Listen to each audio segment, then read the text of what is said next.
Thank you, Mr. Chair. Secretary Henseth.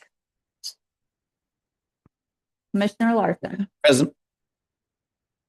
Commissioner Broyles is not with us. Chair Bacher. Vice Chair Quarternick. Commissioner Bertolo is not with us. Commissioner Schoenfeld. Present. Council Member Liaison Mabry. Council Member Liaison Rambo is not with us. HPC Advisor Scott. Present. And Present. Commissioner Bohr is not with us, so we are expecting her to show up. And our Wildwood Historical Society liaison, Bill Von Gruben, is not with us, though she is with us. Thank you. We do have quorum. Thank you. And we do have a quorum. Steve, would you lead us in the Pledge of Allegiance?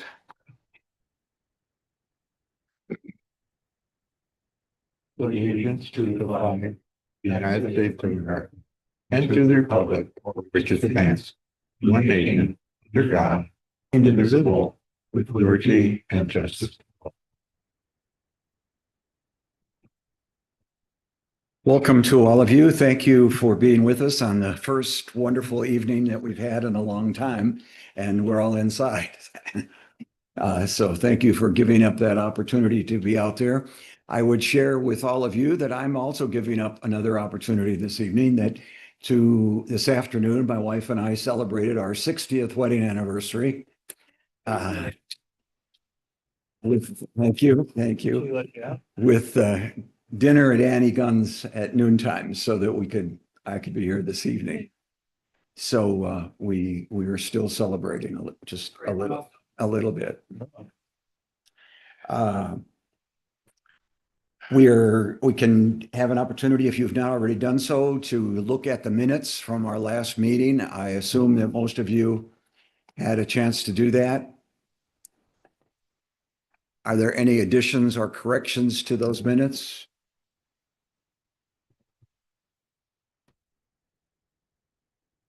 There being none, the minutes can stand approved by general consent. All in favor, say aye. Aye. Any opposed? Thank you. Public comment. Robin, is there anyone wishing to speak? Chair Bacher, there are two individuals online. If they would like to make comment at this time, please use the raise hand feature.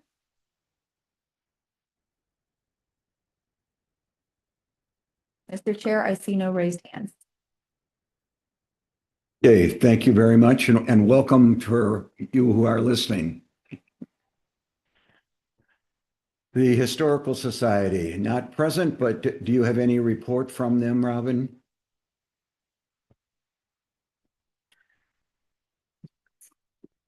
Thank you, Mr. Chair. The Wildwood Historical Society will be present at our Celebrate Wildwood event in September.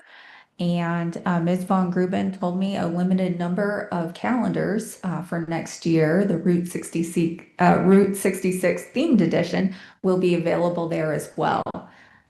So they send their regards, and that's my news. Thank you.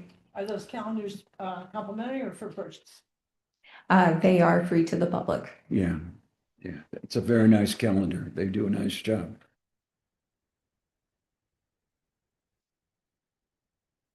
On to old business, the log cabin. Thank you, Mr. Chair. Mr. Chair and members of the commission, the update will be very brief. As the memorandum describes, the second bidding process was completed relative to the reassembly of the Essen log cabin. The bidding process, I think, was successful because as a result of the second bidding process, the cost was reduced by approximately $40,000. The matter was presented to the Historic Preservation Commission, the Planning and Parks Committee of City Council, and most recently at the last City Council meeting, where a bill was introduced to engage Charette Creek Excavating as the contractor for the project. The intent is to have final passage of the bill, which will become then legislation, and complete the contractor-city agreement and be able to get started with the reassembly, hopefully sometime in late September, early October. Again, the key point here is that there's one more reading of the bill, and that will be on September 2nd. And so from that perspective, you talk to any of your city council members, remind them how important this particular project is. Thank you. And if there are any questions, Ms. Keefe and I will be glad to try to answer them at this time. Any questions? Yeah, from me. Mr. Scott? I would like to ask our council liaison if you have a feeling with the council on their support of this. Yes, there are more than two. There's more than a yes and there's more than a no. Okay. There's an ambivalence by an element that the theft, not the robbery, but the theft of the demolition of the structure to sell for scrap. That would identify the remainder of the pieces that were salvaged. Could you use your microphone? Could you be sure that it's on and it Yes. faces you? Yeah, it's on. Is it on? It's on, but I'll speak even. Thank you. Is this a lot I better? appreciate it. Thank you. Is this better? Yeah, yes, I think Okay. so. Maybe you need to speak toward it a little Yeah. more. It's kind of behind your. Yeah. Oh, there it is. Is there an ear clip for these things? You've made your point. Thank you. The theft of the structure, very unfortunate. And the fact is that there's a thought that what gets reconstructed will never be the Essen log cabin. It'll be a full-scale model of what had been. So it's like buying a plastic car kit model and putting it up. And the realization that I'm trying to communicate is that there will be probably 30 people in Wildwood that know that. Everyone else who comes to look at it is going to take it at face value, that whatever the placard says it is probably what it is. And the materials used are of a quality that it's been described to me that it could go decades without annual maintenance. All synthetic materials that are much more prone to weatherproofing than what had been there originally. Crying out, the windows will be the latest technology. They won't be rattle clap stuff that has to be repaired every year. So the point had been made to me that when you amortize the cost over decades for minimal maintenance, it isn't going to be painted every year. It isn't going to be reglazed every year. It isn't going to be anything every And year. that's been our intent all the time. It will look to anyone who knows anything like a new model of a log cabin. When they just look at it, they'll see. But nobody will look at it. Nobody will know. Nobody's been putting model cars together since they were a kid. They'll look at it. They'll appreciate it. It'll signify something quite important for the city. I've also found that this is probably a one and done.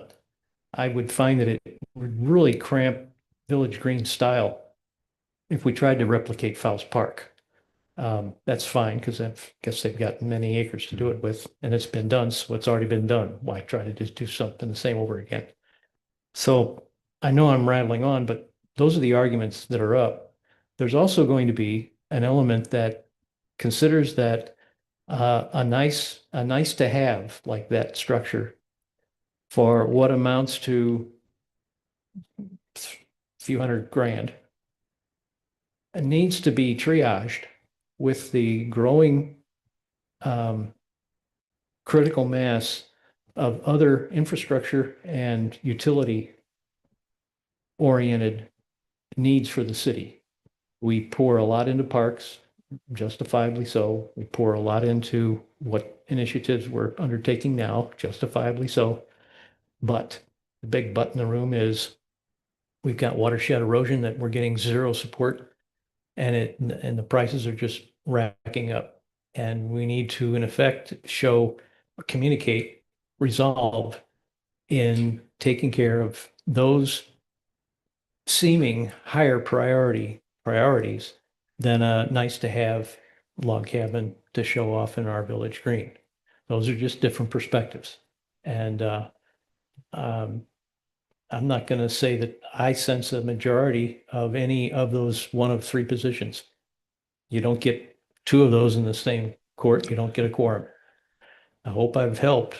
Yeah. I don't know if I've confused. Well, that's, I think what I wanted to hear. Oh, I didn't want to hear that.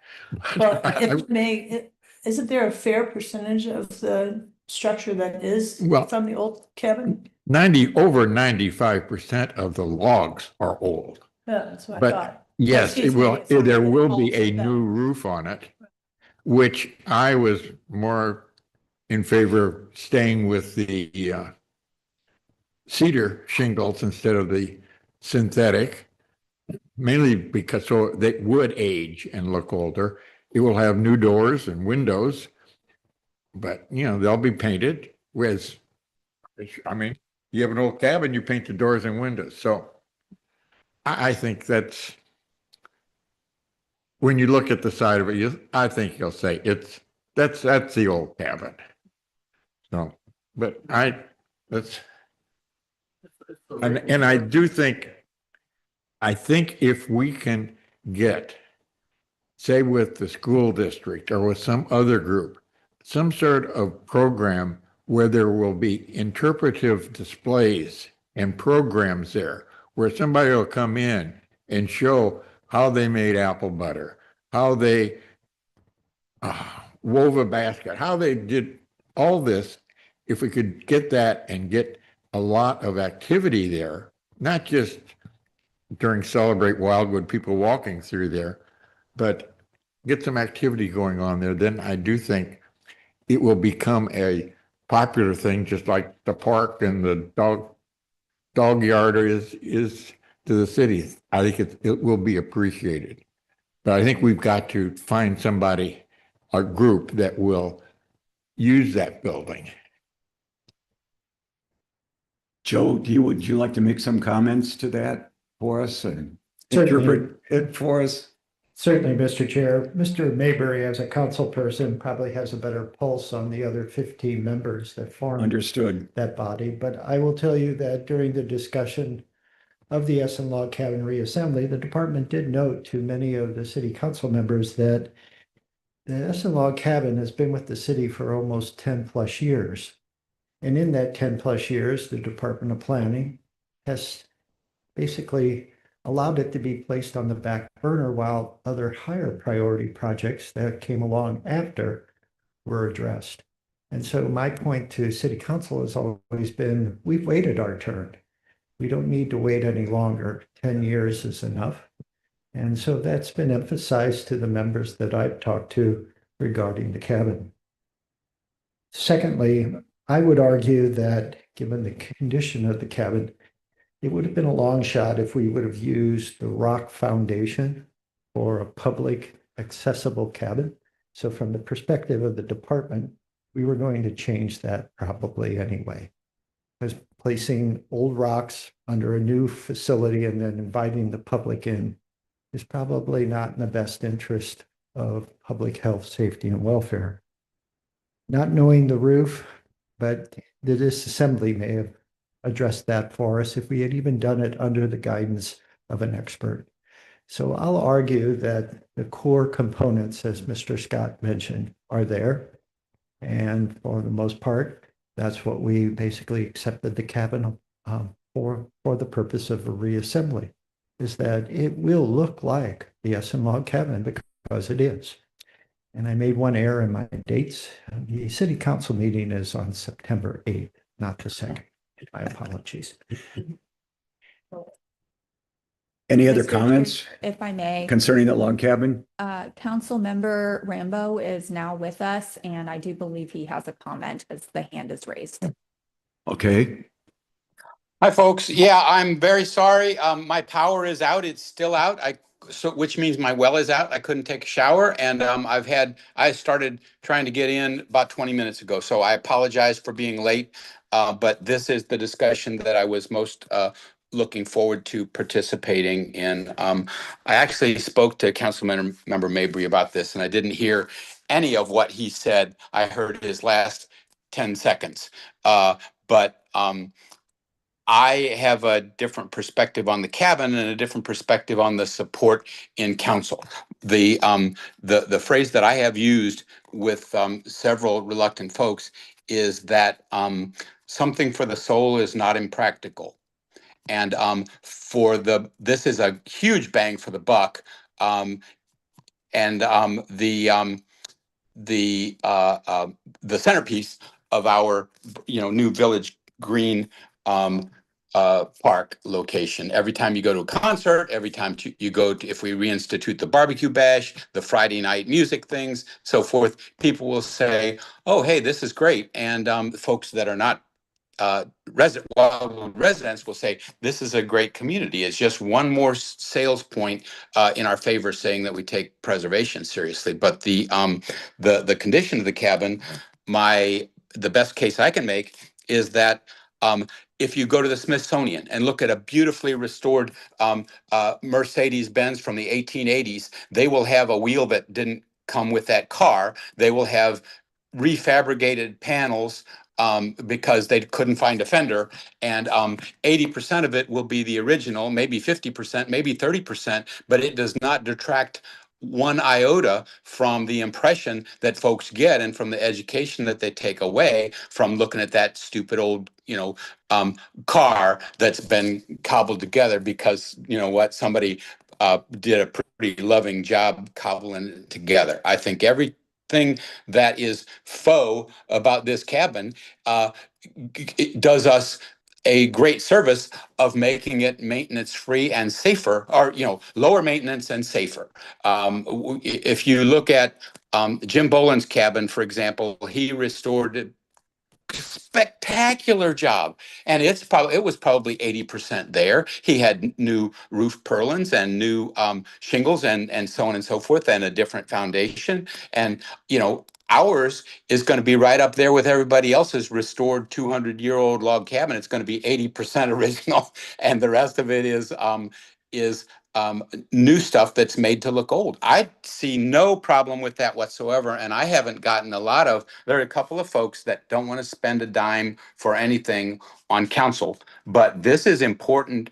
It's been promised to people, and for every person out there that wants to spend more on sidewalks or more on stormwater control or more on slab replacement or road salt, there is one that is interested in improving the character of our crown jewel park, which is the Village Green. So I have a lot more that I can say about that, but I don't want to take up anybody's time because I think most of you all are convinced of the same facts. But I think the chances are good that this will be approved at council. So that's my spiel. Thanks for listening. Thank you. If I may, Mr. Scott. I understand your problem, Rob, because I am charging my iPhone and iPad as I sit here. I had to bring it up here to charge. I heard 10 o'clock tonight. I'll hold my breath. Yeah, at 10 o'clock tonight, but my lights just flashed on, Steve, 30 seconds ago. So keep your fingers crossed for me. It came on, huh? Yeah, well, it looks like good. it. Things came on, Oh, and I can go. it might bounce up and down. I can go home then. But No, you can't. well, let's see. We should recognize that cabin is on the Wildwood Historical Register. So it is a registered historical artifact, even though it may be in pieces as we speak. Joe, you mentioned that by mid-September to October, that we would begin the construction of the cabin. Would it be appropriate for us to consider doing something at Celebrate Wildwood, like a groundbreaking or a shovel pushing or something to identify the fact that this is going to happen, to give us some publicity on the cabin and try to develop some more interest? Well, certainly with September 8th looming, I'd like to know if we do have a cabin project or not first. Okay, But secondly, obviously the 8th is before the 20th. I think having some kind of ceremony would be very nice. Coordinating between the two contractors is something that the department. to me, anything that we can do to publicize the fact that this is happening, the more people will be interested. Certainly, I actually hope we're underway before Celebrate Wildwood, if at all possible. The contracts have been with Charette Creek Excavating for several weeks now. There shouldn't be any issues. I hope. I've not heard of any. The mayor signs the legislation the same night as it's passed. That's his typical practice. So in principle, we could be fairly ready to go by September 9th if all the cards were to fall in the right place. But again, mobilization on the part of Charette Creek Excavating, coordinating with Bombshell Construction on phase 1, which we hope is slowly shifting toward Main Street and away from the cabin site as best as possible. So I probably would like to defer making any announcements until there's a little bit more coordination. Let's at least kind of keep it on the side and think about it. And the 20th is fast approaching. We're within a month now, so Very fast. we wouldn't have an awful lot of time to get something together. But if we can do something that we would like to consider it, I think. Regardless of the September 20th date, I think having some kind of acknowledgement that we're starting the project with the Historic Preservation Commission members invited, city council, mayor, et cetera. Right. I think that's an excellent suggestion, and we should do that. I just don't know the timing right now. Good. Okay. Thank you. Yeah, Chair. Yes. Yes, you brought to mind, Director Vunich. There's aspects of post-bid negotiation, which were going to be initiatives to drive the cost down, a couple of options worth. Can now, just from my background, can that ensue on the date after the second reading? Certainly can. And I've already looked at a couple of items. Obviously, there's the obvious one. If there is clear construction access for Charette Creek Excavating, that'll be another deduct of almost $6,000. And in terms of some contingencies, we're hoping we can address those and lower that cost as well.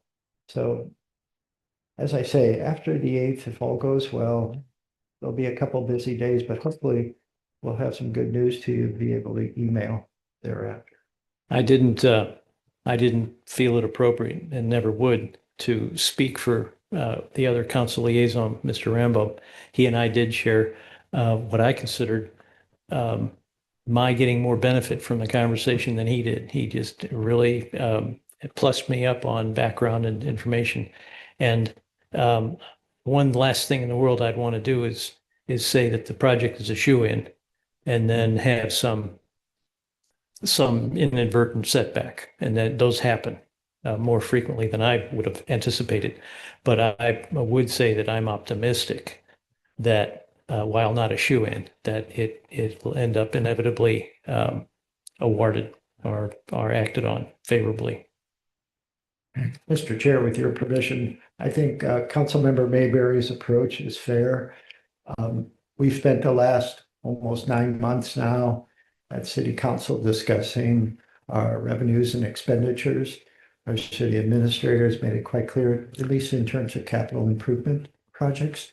Right. We need to be very cautious as we move forward and not only look at them once or twice, but even 3 or 4 times. So I think the City Council has taken the warnings to heart, and we're doing our very best to manage taxpayers' money as appropriately as possible, but also adhere to the goals and the commitments that we've made as a city. Correct. We've been very transparent all the way through, and a lot has gone into this. Very much so. And I emphasize that time and again, that the acceptance of the donation was the simple part. From that point forward, between the theft and everything that's followed, it's been a challenge for commission members since we started talking about it, and we've stayed true to our course.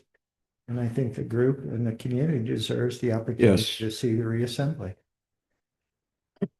I think we must remember that council votes are not always unanimous like our commission votes are. So it's Yes. not going to be unanimous. We won't get discouraged. And you only need 9. This is a little bit of a naive question, but do you have media outlets that you send photos and a write-up of what you either are going to do or you have done so that you can catch these newspapers and or media like Facebook, that kind of social media, that kind of thing, so that you can kind of coordinate and make sure that it gets out in a timely manner? There are 2 reporters from the Eureka Leader and then the West News Magazine that I think for all intents and purposes are at all of our city council meetings, either via Zoom or they review it via YouTube. We do have now a full-time communications manager, Paula Vassan, who used to be with KSDK TV. So maybe that's an excellent suggestion to kind of focus her on that as we approach that September 8th date. Yeah, it's a great way to get out even the council, the commission and what we do. It's also a good way to promote that as well. Thank you. Sure. And thank you all.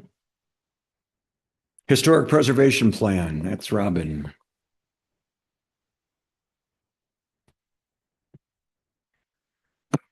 All right, Mr. Chair, members of the commission, let me see if I'm advancing slides here.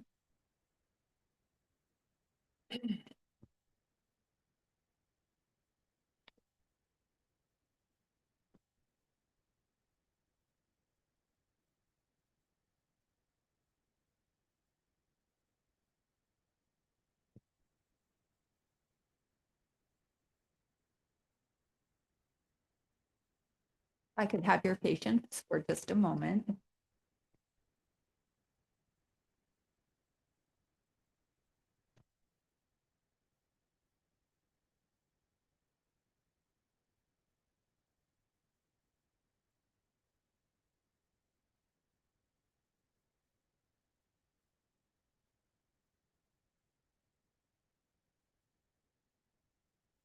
All right, we are back in business.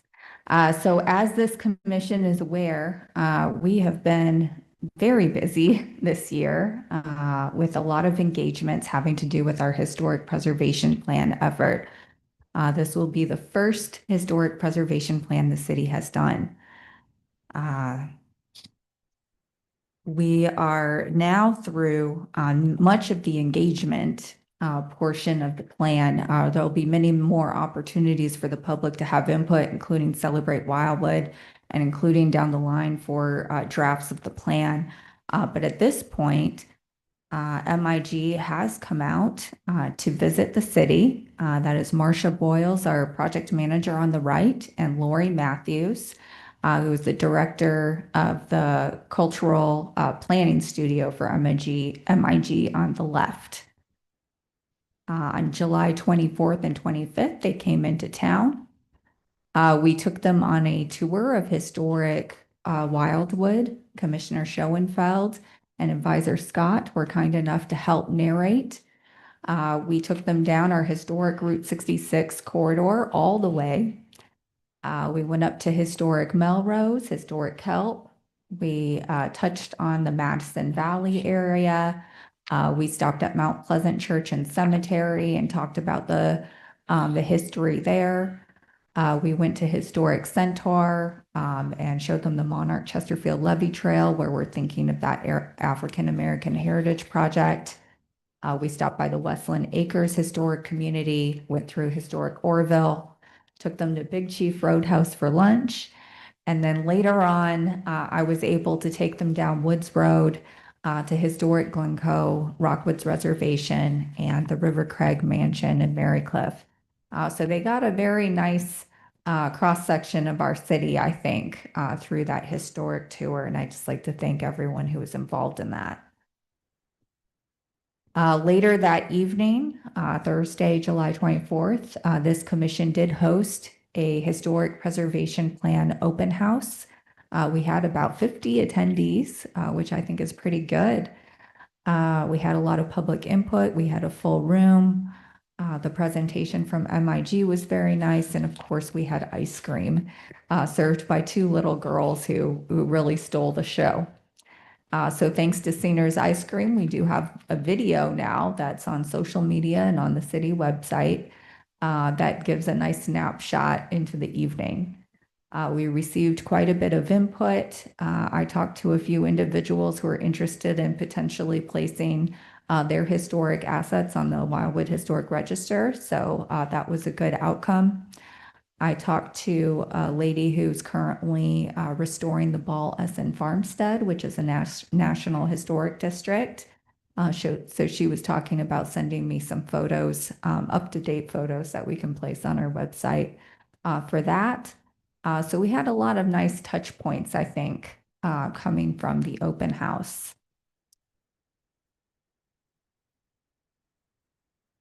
Later on, actually earlier that day, we had the regional focus group. We talked to a few stakeholders from across the state, including some individuals who live right here in Wildwood. But on Friday, we had our African American and Indigenous Heritage Focus Group. We had our Route 66 Revitalization Focus Group, and we had our focus group with the Historical Society. And I called it the Historical Society Focus Group because we had both Wildwood Historical Society and Franklin Historical Society represented. So that was a nice conversation. We had many nice conversations. I think the African American and Indigenous Heritage Focus Group was particularly well attended. I think everybody who needed to be in the room was in the room for that one, which was great. Particularly around that African American heritage, and then we'll focus more on the Indigenous heritage as we move into a future focus group that we're planning for this upcoming Monday. Within your packets this evening, I did list out everybody who attended these focus groups. So if you want to get a sense of who was in the room and giving input, it's in there. Also in your packets this evening, yep, here we go. I've provided to you all of the work products that have been provided to the city to date from MIG. So you have our project schedule to look at again. We're about midway through now. We have an informational handout they developed for us at the beginning of all of our engagements. We have the 6 boards that were created. We have the itinerary for the open house and focus groups, the open house presentation, the latest draft of our existing conditions report, and finally 2 new items, and I put these on bold, the historic preservation plan outline, so you might want to take a peek at that, and the community engagement input summary. I don't know how ceremony got put up there, but it's a summary, not a ceremony. It's in your packets, and that gives a nice snapshot and synopsis of what we learned from several of these engagements. So I highly encourage you to take a look at that because I assume it will be as interesting to you as some of our survey results and anytime we hear from the community. These items were sent to the State Historic Preservation Office as our marker for reaching 30% completion on our historic preservation plan. So they are being reviewed by the state as we speak. We do have some next steps. MIG and the city will hold a focus group as stated this Monday at 1. We'll be meeting with several individuals who weren't available in July, but who we definitely wanted to touch base with. Joe Harrell from the St. Louis Center of Archaeological Research, will be present. We actually do have, we have an individual from Washington University in their Native Studies program. So I think he'll have some really good insight into our Indigenous history aspects. Riley Price from Missouri Preservation and a few others. I believe I listed them out in the report. Furthermore, MIG will provide a brief 10 to 15-minute presentation to Wildwood City Council on our historic preservation effort this coming September 8th. And finally, MIG will once again visit Wildwood, particularly our Wildwood native, Marcia Boyle, at the Celebrate Wildwood event, and she'll help execute some of the engagements at the tent. So this will be a great opportunity for us to reach out, particularly to our business community and organizations that will be at Celebrate Wildwood. And that is pretty much my update on the Historic Preservation Plan effort to date. Do you have any questions for me at this time, or do you have any feedback regarding some of these events that have taken place?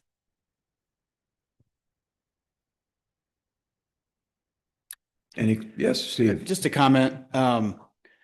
If you're still trying to convince the council, I guess, to give money for, the Essen project, and they've got priority concerns, but here we've got MIG going to the council to talk about historic preservation, it seems like it'd be a great segue to make those arguments while MIG's there, who could also put their 2 cents in maybe support of doing what we're trying to do. The whole purpose of why we're here is historic preservation. So I'm all in favor of the Essen cabin, and I realize there's cost concerns, but sounds like, as Joe said, it's been a long time, and it's probably trying to definitely pull the trigger. That's a good point. Any other comments? Questions? It's just obvious that nobody's going to mention it. The effort has been pulled off masterfully. I'm sitting on the outside looking in, and everything has been polished and slick as snot. That's all. Thank you. And I think we're all in agreement. And we thank you for that. Yes. Diane. I'm just wondering if there was anything that MIG walked away from this, all the meetings and the open house and the tour, that they walked away with saying, this is really significant, or, we think this would be really important as part of preserving Wildwood history. I think the number one comment I heard from MIG was they were in agreement with many members of this commission that our Route 66 historic corridor has tremendous potential. It's great. Okay. Yeah, and they've had experience all across the country. So I heard that again and again throughout the day, that they were just amazed at the opportunity that we have.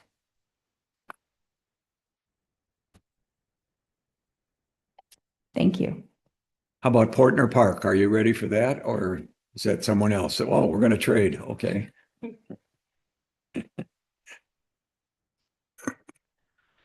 Again, thank you, Mr. Chair. Mr. Chair and members of the commission, again, the department will provide a very brief update regarding this particular agenda item. As the memorandum describes, the Historic Preservation Commission and some of its members were integral in creating the master plan for Portner Park. That master plan was presented to the Historic Preservation Commission for review and recommendation this past summer. The Historic Preservation Commission did endorse the plan in its form.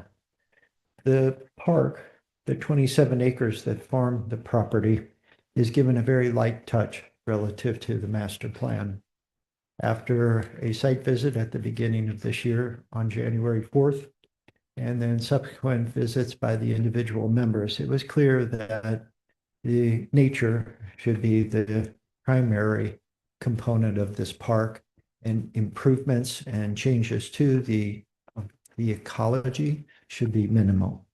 So tonight you have in your hands the final adopted endorsed and ratified plan by the Planning and Zoning Commission and City Council. The only other item the department would like to identify tonight is that as we move into the budget cycle here after the Labor Day holiday with City Council, the intent is to set aside funding for the design and engineering bid specifications for the project so that in 2026 we can complete that. And then in 2027, have money set aside for the construction. I would say that given the experience that the city has had recently, we were able to develop a master plan that met the budget as established by City Council as part of its 5-year capital improvements program. So it was very nice from that perspective. So tonight, this is the plan. We hope to have it completed in 2027 and the property available to the public from that point forward. If there are any questions regarding the process and now the adopted, endorsed and ratified plan, the department would be glad to answer them at this time. Thank you. Any questions about the development of the park? Scott, Mr. Scott. This is, I guess, it's a little off the subject of it, but there was mention of at Celebrate Wildwood of including the park as one of the special places. Do we really want to promote it and identify it because it'll become, it's not ready for people and we don't want people wandering through it? That we don't want to talk about it with the public until it's ready for people. And Mr. Scott, I would concur. As you know, from the different site visits we've had, the existing structures, many of them are unsafe, somewhat dilapidated. And with the demolition of the more recent single-family detached dwelling, some of the debris has risen to the surface. And so we're addressing that. But again, I think it's premature to have people think that, oh, there's an opportunity to go visit it and walk around. It's not ready. In fact, I think we posted it recently with no trespassing. Yeah. Just as. That's what I'm just thinking. It might be best to keep it quiet and not start bragging about it at Celebrate Wildwood. Sounds good. Well, I was kind of worried about that with the log cabins. Do you really want to, I know we want to promote that we're doing it, but I'm afraid of bringing too much traffic up to a construction site, have people wandering over there. Neck, with a little luck, we'll have the mud pit that now defines the terminus of Main Street with concrete on it. But yes, parking up here, as commission members and participants in the parade, you'll have a parking pass for the lot behind City Hall. But other than that, it'll be closed off and we hope most people stay away. It's just again, nothing may happen, but if one thing happens, Yeah. it certainly can spoil. So good point. Thank you. And thank you again.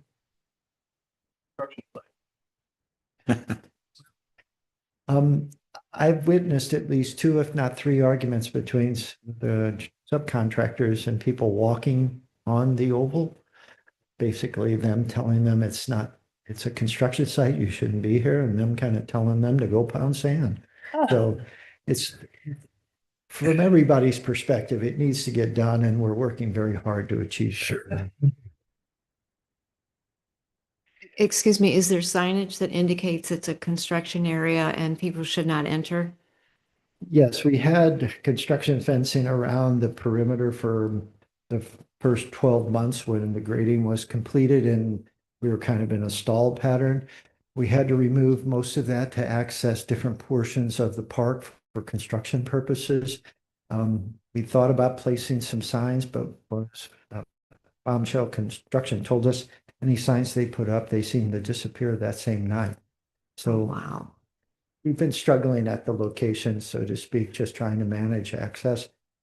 And so far, no one's been injured, but the sooner we get it done, the better for everybody. Okay. Tell everybody they have to wear their personal protective equipment. Yeah, like I say, it's just been an interesting process to watch. So one I hope we never Never have to replicate. Next up is the big event, Celebrate Wildwood. I have one little announcement to make before I give you the total microphone here, but I have been in discussion with my neighbors, and they have agreed to bring their 2 Belgian mares and their carriage to the parade. And they will allow us to ride in the carriage. And we have a couple insurance things to work out yet, but other than that, I think they'll be here. And then the mayors will probably be available to be by our tent for a little bit, which could cause a lot of interest probably in people coming over just to see them.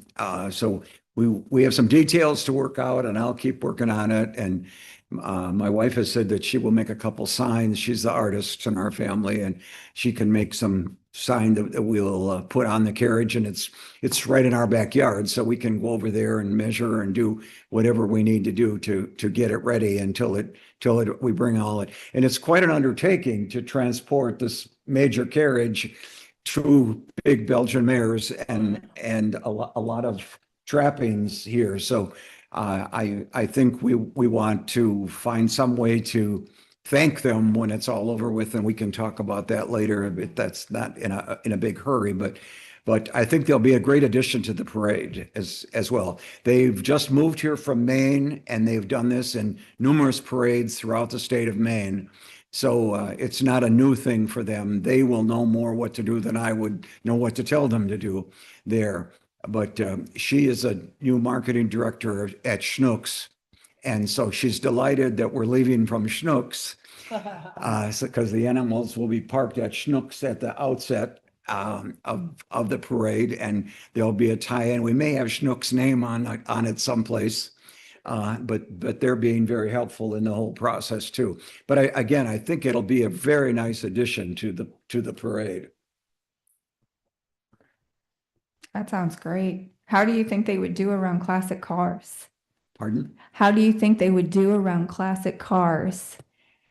Like if we had a car maybe out in front and the carriage We'll keep followed them after. separated enough. We'll be sensitive when you put the parade together that we give them some room on both ends.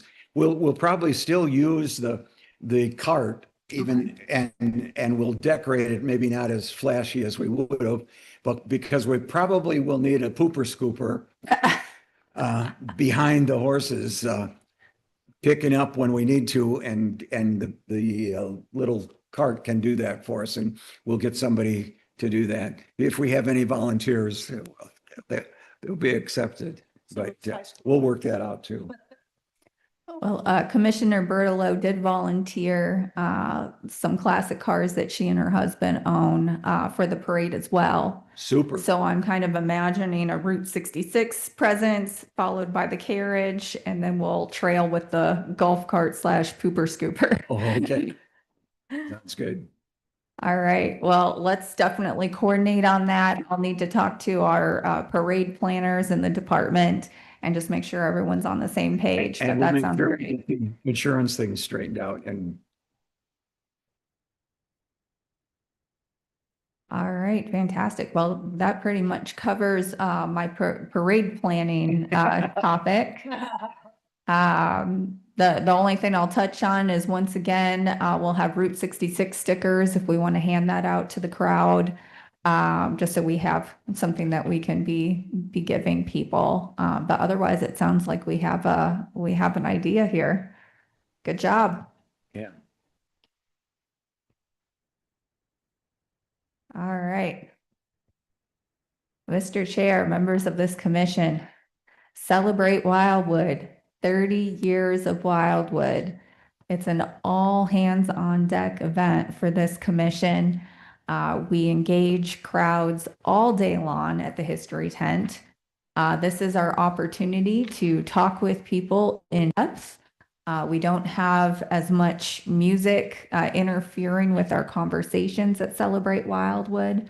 We tend to get more long-term residents stopping by, more in-depth conversations with folks. It's not uncommon for someone to approach us about a log cabin or a historic building that they own that they're interested in investing in. So this is a really great opportunity to engage with the community around historic preservation. We typically have our biggest display of the year at Celebrate Wildwood. We have 3 tents along with a book tent, so that's actually 4 tents. That's a lot of space and a lot of activity, and it does require a lot of bodies to manage it all. In past years, we've had a lot of great ideas and we've had a lot of interactive activities planned. And then when the time came to execute them, we just simply didn't have enough volunteers per shift to make it happen. So I am sending out my plea to you all. Please, please, please sign up for a shift at Celebrate Wildwood so that I know that we are covered throughout the day. I need at least four volunteers per shift to really make things work the way that they need to. So if you can, later shifts are especially important because I think everybody wants to attend the parade, work an early shift and leave.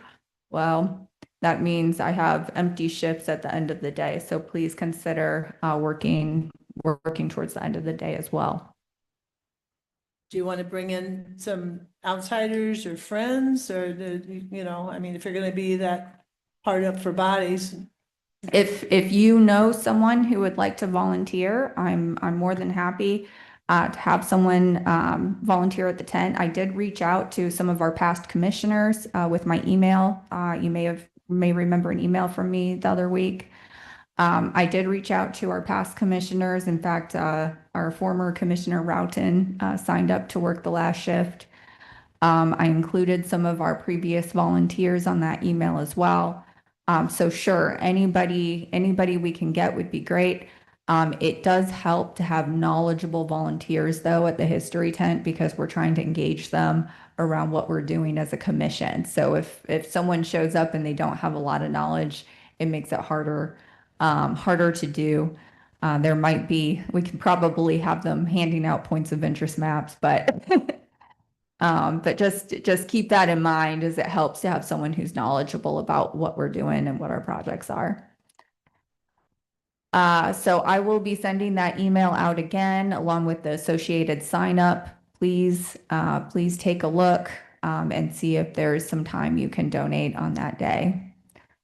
Marcia Boyle with MIG will be on site. So thankfully I will have another built-in body with me at the tent. We'll be primarily focused on the historic preservation plan engagement activities, which will require a little bit more facilitation.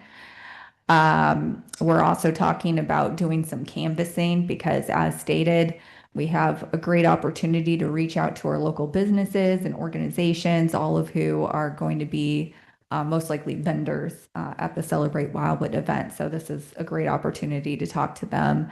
And that's probably a primary audience we haven't reached yet with our engagements.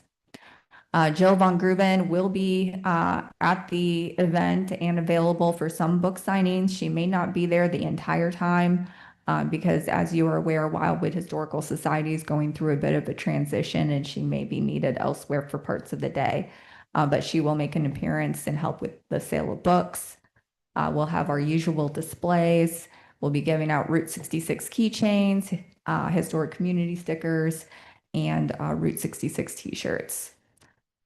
Any comments, feedback, ideas for our history tent this year? Yeah, Chair. Question of Robin. Mm-hmm. What frequency do you plan sending out this email for periodic check-in for available shifts? How many times a week in the next 4 weeks? I usually send it out about once a week. I was planning to send it out tomorrow. May I request that you send it out more than once a week to not only reinforce to communicate which shifts are left wanting, but also to reinforce the importance of having all the shifts filled? I can send it out twice a week. We'll ramp it up until I have full shifts. It doesn't take much. I can copy paste a previous email and send it out. So yes, if you want that many email reminders from me, then I am happy to bug you all the way up to the day of the event. The subtle as a brick train wreck would be that the emails shall continue until the slots are filled. I do send frequent emails to this commission, so I try not to overload your inbox. But this is our biggest event of the year, and it is very important. So I will be sending that email out tomorrow, and I'll be sending it out next week, and I'll be sending it out again next week until I have my shifts filled. Or until I start getting some backlash. How about dress? Are we doing the t-shirts again? Yes, I think it's really nice to have us all there in our Route 66 uniform. I think people find it fun. It gives us an identity. Yes, so please wear your Route 66 shirts. If you don't have one for whatever reason, you may have another one because you're volunteering for the event. Also, if you're in the parade, make sure you're wearing your Route 66 shirts. Is there signage saying Wildwood Preservation Committee? Yes, we have Okay. tent banners. We have a Celebrate the History of Wildwood, Missouri tent parade. banner, and we have our Historic Preservation Commission banner as featured in that photo. And in the parade itself, is there any signage for that? That's a good point. I don't know that we have one, but we could certainly look into printing out a banner or something that you Yeah. can carry. Yeah, that would be good for like one person in each end walking. What was on the ones where the people were trying to hold them on their front and back that year? Remember those? That was the history book, by the history book. So we have done, so in past years, we've always had Celebrate the History of Wildwood, Missouri prominently featured. So, I mean, so they at least associated us with the book. But you're probably right. It would be worth looking into having some sort of paper banner that you could carry out in front or drape to the car or something. Well, and if it's a vinyl one, you could use it every year. I mean, if you liked how it looked, Well, I'll defer to the director on that one, but we'll put our heads together and see what can be done on the banner. All right. Anything else? All right, you'll be getting my email bright and early tomorrow morning. Oh, I did throw up the poster. I think we're gonna retool it a little bit because we think it's a little too busy. But we're going to essentially be asking participants or visitors to the tent to spend pennies on what their historic preservation priorities are. And we have things like invest in reconstructing log cabins, creating a historic Wildwood Facebook page, installing more historic plaques. And then we also have activities like we had at the back to school party event. And that activity was very popular, as we'll talk about once we get to the debrief. I think we're going to split the activities from the tools because I think it'll be a bit more manageable. So hopefully we'll get some great input from this activity as well. All right, thank you.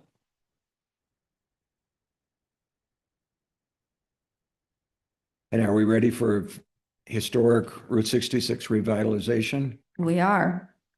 All right, Mr. Chair, members of this commission, another event that is fastly approaching is the 100th anniversary of the Mother Road, which is coming up in 2026. And we've been talking about it for the last 3 years, but it feels like we're not doing enough. It's already August of 2025. But we're making some progress, and I'll go over some of that progress with you this evening. As you know, we've been talking about assembling a Route 66 grant program. So we're still in the works on that one. We've talked many times about the city wayfinding signage program. We've installed banners along Old Manchester Road, so hopefully you've seen Get Your Kicks in 2026 as you've gone along the historic corridor. The Historical Society will have a Route 66 theme for their calendar next year. We're working on a Route 66 historic marker at Big Chief Roadhouse. And presently, we're planning as a department a drive-in movie of Cars 2 for next year in association with Eureka and Pacific. We're each going to have one of the Cars movies. And I think it's Eureka with Cars 1, Wildwood with Cars 2, and Pacific with Cars 3. So 3 Fridays in a row. We'll be having our drive-in movie in association with next year's back to school party. We're also talking about doing a Bunyan Derby run, and so that should get pretty interesting. Right now, we're playing around with the idea of a route that goes from the Schnucks Plaza to Rockwoods Reservation at Old Manchester, and then back. So it will be more of a derby, and it'll take you through some of Wildwood's most prominent Route 66 landmarks, including the historic roadbed, Wildwood Christian Church, where the runners from the actual Bunyan Derby run stayed overnight at the roadhouse that was once there, and of course through our historic pond district. We're working on potentially having Joe Sonderman come to our community next year. We're working on a scavenger hunt and a classic car cruise as well. So lots of events. But another big project that we've been working on is the Route 66 magazine with Leader Publications. We've committed as a city to a variety of things, including reaching out to our business community to endorse the project to them and engage, which we've gone ahead and met with the city's communications and economic development manager. So she's really done a nice job putting together a communication strategy and working with our city administrator to finalize that. So we're moving forward on that front. I've met with the Wildwood Historical Society. They're interested in helping to provide some of the content for the magazine. So we're working on that front as well. And then as part of our commitment, we did agree to purchase at least 1 page of advertising in the book, and City Council did commit to the 1 page. However, the department is proposing to you this evening that the city consider additionally sponsoring a 1/3 of a page in the book, highlighting this commission's partnership with the Wildwood Historical Society. So that would be an opportunity to really highlight some of their work as well. That would be at a cost of $555. So if this commission is so inclined, we would be looking for an endorsement from you towards that goal. Other than that, we haven't gotten too far on the later stages. I have sent an email out to Leader Publications with questions regarding a student engagement in the city for Leader Publications or for the magazine. I'm thinking of a student competition where maybe some older students submit some writing, or the younger students submit some artwork, and then it's featured in the magazine, the winning entries. However, I'm still working out the details with Leader Publications before I approach the school district and other entities regarding that. So I think I will go ahead and stop here and ask this commission for its feedback so far and endorsement as far as our proposal regarding that 1/3 page of advertising the partnership with Wildwood Historical Society. Thank Sure. you. Is there someone who would like to move that and then we'll discuss it? I'll motion that we take the 1/3 ad for our commission. At the cost of approximately $565, 55. $55. Is there a second to the motion? I'll second. It's been moved and seconded. It goes before you at this part. Discussion. Any comments about this expenditure?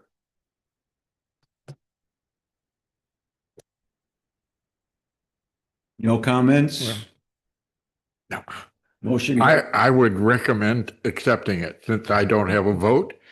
I recommend to the commission that they accept it. But we always appreciate your recommendation, so thank you. There being no further discussion, all in favor of the motion, say aye. Aye. Any opposed? Motion is carried. Thank you. Thank you. Additionally, the department is working on moving forward with the Route 66 historic marker. This commission has endorsed the language that you see before you for the historic marker. I believe City Council has looked at it as well. And we have settled on the location of Big Chief Roadhouse. Right now, it just comes down to the details of working out the details as to who will fabricate the historic marker for the project. So we're working on that front, and hopefully we'll have a good update by the next meeting. If not, celebrate Wildwood, so we have something to engage the public with around it.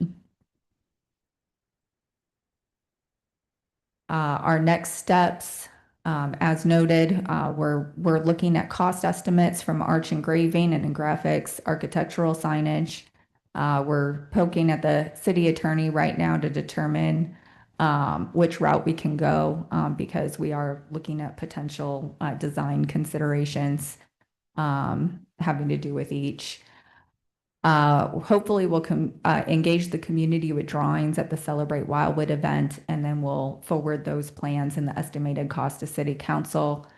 If we can order the marker by next month or October at the latest, hopefully we'll have it by the beginning of next year for Route 66. Sometime next year, then we'll hold an unveiling ceremony and potentially tie it in with another event. Any questions? Any questions or comments? All right, thank you. We'll move on to the work program update. All right, Mr. Chair, members of this commission, I just have 3 updates for you that I would like to highlight from the work program. The Citizen Oversight Group for the Master Plan met on August 19th of this week to review the recommended changes to the planning element. At that time, they approved the following language pertaining to historic preservation. As a goal, they approved preserve Wildwood's history and culture through cataloging, interpretation, and preservation of the city's important landscapes and landmarks. As an objective, they approved the language adopt and implement the city's historic preservation plan. So we're going ahead and we're tying in our efforts here with our efforts for the master plan as well.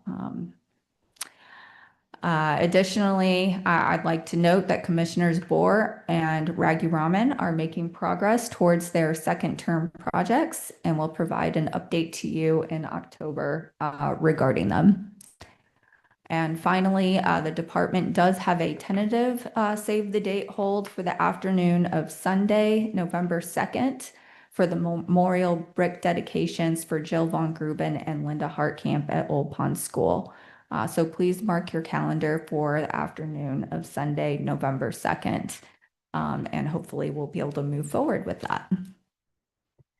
At this time, I would open up the entire work program for your comments and questions, and Director Vunich and I are available to answer them. Thank you.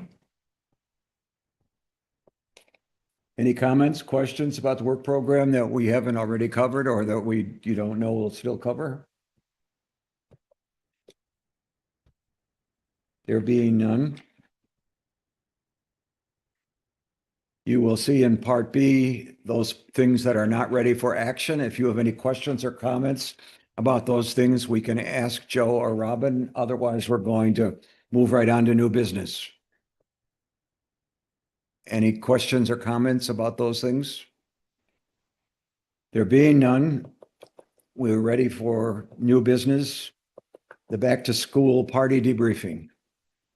All right, Mr. Chair, members of this commission, quite a few of you were involved in our back to school party event this past Friday in Wildwood. It was a fairly large crowd considering it was extremely hot and muggy and almost unbearable. But still, we had 9 volunteers at the history tent for back to school party, and we had that giant crowd out in the field. I would say this time around, we had an even more successful engagement than we did last year at back to school. It was pretty hopping at our tent at all 3 activities, I'd say, throughout the duration of the entire event. We did have some big posters this time advertising the different activities and prizes. I think that helped bring more to the tent. And also we did some pre-promotion on social media about our last year's activities, the Lincoln Log Challenge and the zombie beanbag toss. And I think that probably got the word out as well. But we were a very popular activity. These are just pictures featuring, again, we did have the board and we had our prizes out. We had our giant beanbag toss and we had our Lincoln Log Challenge going on again. And it was great. However, we also were able to gather more input for our historic preservation plan. 87 people participated in this board, which essentially asked what activities would interest you the most in the city's history. And so there were, I think there were 15 total activities to choose from. And by far, everybody wanted to take a haunted ghost tour of Zombie Road. I mean, 60 out of 87 said that was something they wanted to do. So clearly Wildwood's haunted history is at the top of everyone's list, particularly youth and families. Attend a historically themed festival came in 2nd. Eat at a historic restaurant came in 3rd. And interestingly enough, play at a park with a historic theme did come in 4th. So all of those were very popular with folks. I do think, keep in mind the age dynamics and the groups of people who were answering this. I do think in the older crowd, we would see more on the history book and our points of interest map. But in terms of youth and families, I think this gives a very good snapshot as to what engages them. So I was very happy with that input. And that makes it exciting for our upcoming park. Yes, very. So that really ends my debriefing. Would anyone who was there that night like to comment or offer feedback as to what we can improve upon for next year, other than potentially some battery operated fans is what I threw in our memorandum. The beanbag toss was very popular from our experience with that. You might want to put some kind of a net behind it because some of those boys were throwing like they were in the major leagues and the beanbag was nailing people behind the board. That was exactly my comment. Like some soccer net behind her. People would stand behind there and talk, and just a few feet. And all like, oh. I witnessed several bags with underhand tosses, nothing, but the boys were throwing some of those probably 25, 30 miles an hour. And when it really literally went through there without hitting anything, they would fly through. And I saw a couple that just narrowly missed hitting people. So easy to do, to put a board back there, which would not only stop the bean bags, but keep people from standing there. Or even in those between. small like soccer kick nets or, golf Yeah, and that would nets or something. just to stop it. And that's a liability thing. I think the city would definitely want to do protect themselves, but I thought the Beanbag. openness of the whole display was excellent. People could come closer to us and we to them, and there wasn't as much stuff in between us. And so a lot of people were inclined to come and walk along and talk to us. And I thought it was much improved over previous. Yes. Yeah, I agree. I mean, I think it really was better than last year. It was very much improved. If we intend to give T-shirts away for building the log cabin, we need to order more extra small and small, because those are the winners. I already asked Joe for that order earlier today. He gave us consent. We'll have extra smalls at the Maybe, I Celebrate mean, Wildwood. I don't know, there might be a cheaper prize to give away. I don't know, a hat. Could we get a Wildwood hat? I mean, like a ball cap? That's cheaper than a t-shirt or something. I mean, if you're selling them for $15 and giving them away for building a log cabin, I mean, Well, last year, there is, for one thing, there is the marketing element to the t-shirts. Oh, like yes. really promoting For our sure. 66. The more people who are wearing them around Wildwood, the more that awareness gets built.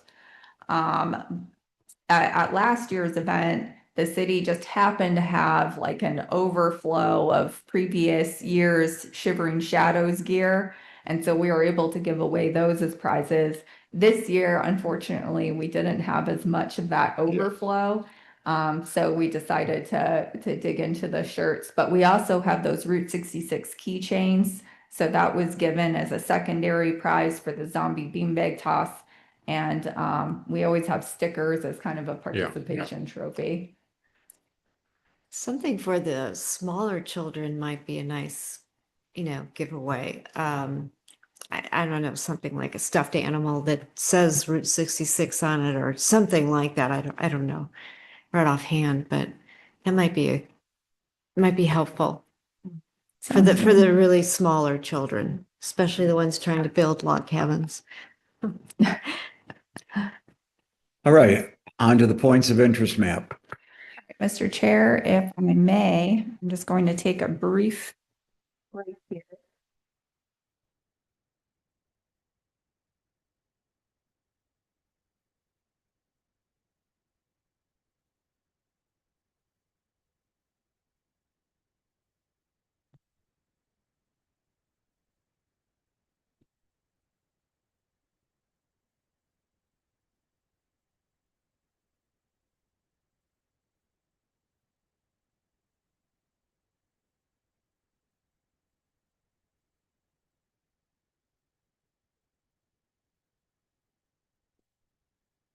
All right, I'm back. All right, Mr. Chair, members of this commission, we are actually down to our last box of points of interest maps. They are a very popular map at City Hall. I will admit that I am lax in restocking them in the City Hall lobby. They always seem to be gone whenever I happen to notice. And so then I try to put more out there. But they do go. People are very interested in our points of interest maps. Typically, we do order about 2,000 at a time. That's the most cost-effective quantity when ordering through a specialty printer, which we have to do for these maps because they fold them as well. I have a number of proposed updates before we do make that order. I think we are going to try to survive Celebrate Wildwood with our last box. I think typically a box is about what we hand out. But after that, we do have quite a few updates that I'd like to consider for the next edition of it. I'd like to update the Essen Log Cabin description to include some of its history, not just its reconstruction story. We did a nice write-up on the cabin this past year with its history, and so we actually have some good information. We'd like to update the Village Green description reflecting its completion past phase or completion of phase 1. I'd like to add more information about the Marianus Retreat Center and update it given that now the Mary Cliff residence has been demolished there. We'd like to add Wildwood Farms Community Garden as a point of interest. Remove the QR codes to the now non-existent Wildwood Park app. Add the Route 66 historic marker, add the Pertner Park, or maybe a coming soon Pertner Park. Add the Network to Freedom site for Howells Ferry, pending that approval of the nomination. Note the proposed African American Heritage Trail at the Monarch Levee, raise some attention to that. Update the roadside history description for Wild Horse Creek Road to include the history of the Tyler and Coleman plantations and the Wild Horse Valley Association. Consider some of our historic photographs for our landmarks, particularly along Route 66. I wonder if people don't even recognize what's there today because the historic photograph is so different, particularly the Wildwood, former Wildwood City Hall building. It was once a general store. It looked very different back in that day. And I just wonder if people wouldn't put two and two together. So in some cases, it might make sense to have a more recent photo. Note the Orville Historic District is listed on the National Register of Historic Places. I think we omitted that fact last time. Add a sentence about kelp excavating, potentially as part of the description about kelp. Why? Because they have a very long history in this community, and I recently attended a very informative presentation on it, and I think it's worth throwing a sentence, nothing major, but throwing a reference in the points of interest map. Possibly adding more language and recognition of Zombie Road and its related history, really upselling that. Mentioning the haunted train ride in association with Zombie Road, which is a new development, but I think we should start selling that too. Make minor corrections to the last version of the map. Request that the Wildwood Historical Society have an opportunity to review and provide input. And then our director here suggested that we might consider an upgrade to the paper choices as well for it. So I don't know what options that would be, but I could certainly investigate. At this time, I would love to open it up to commission members. If there's something that I haven't mentioned here that you believe should be an update. I'm not going to do this tomorrow. We'll be starting this project, so there'll be a few meetings yet to have input. But if anything comes to mind, please speak now or send me an email following this meeting. I don't think I'm familiar with the haunted train ride. Is that little train in Glencoe? or It's a what's- brand new thing. So yes, it's a partnership the city is making with the mini train, Wabash, Frisco, and Pacific Railroad down in historic Glencoe. It's marketed towards adults, so it's an adult haunted train ride in October. And it's in planning. There'll be, scary stuff happening. But basically, we're just trying to look for every opportunity to upsell some of the haunted history that Wildwood holds. We discovered in a recent Route 66 focus group, it was kind of brought up that we have a nationally recognized and known Zombie Road. It's one of America's most dangerous roads. There's documentaries about it.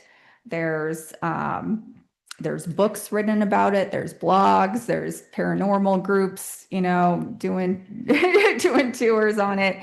I mean, people know about Zombie Road. We also have some fun haunted history with Big Chief Roadhouse. We'll talk about this a little later on, and the River Craig Mansion. And apparently the blacksmith shop along Route 66, the Porch, now known as the Porch, has a ghost as well. So we have a real haunted history here in Wildwood, and if we sold that, we could probably get quite a bit of tourism, particularly around October, on our Route 66 corridor, and kind of add a different spin than what we've had previously. So that's the reason behind that. Yeah. I like Thank that you. idea a lot. And it's funny because a couple weeks ago, I reached out to Kristen and Stacy and suggested that, thinking, we've been down on the train. We love the trail down there. And why not do a haunted train ride? And they said, it's already in the works. It's great. And I actually volunteered to stand in the woods with a mask and back in the trees. And they said, well, you just may get your wish. So Just don't get hurt this year. no, I won't. I'll make sure I got a good place to stand or sit.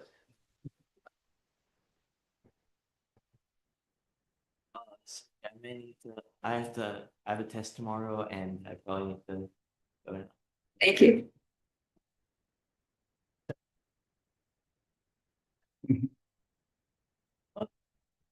Yeah, Thanks for being here. no rest for the weary.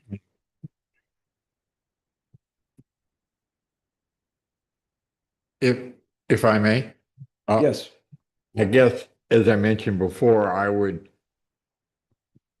be, question the Portner Park being located on the map as the identifying it, the location so soon. I'd like to get the information out to people, but don't tell them where it is. So I think I would be careful with that. Noted. Yeah, question, Robin? Mhm. Would it help you if a motion was made, passed, that gave you released to get on with it with just these bullets and free you up to move on those instead of waiting on more questions and more feedback and more this and that to make up a more complete bullet list? That would be great if I could request a motion and action from this commission this evening, directing the department to move forward on these items. That would be wonderful. With the option to add more ad lib. Correct. Is that your motion, Bob? That is. Is there a second to Bob's motion? It's been moved and seconded. Any discussion about this motion that we approve the things that have been listed for us? Well, I wanted to ask Mr. Scott, are you saying don't put Portner Park on there because it's not done yet, or just you don't want people to really know where it is? It'd be nice to be able to talk about know where it is. Because, It's oh, a park. See the, well, in there and I'm gonna walk around. Step on some nail. right, when it's not finished. Red? Because If I may, it possibly we could just throw in a reference in association with Hankin Road, just say, we're planning a park that's going to highlight the area's history. I'm just speaking off the cuff. I'll refine that language, but where we refer to the park and planning and note that it's meant to highlight the historic community of Hollow and some of its landscapes and structures, but not actually put a points of interest.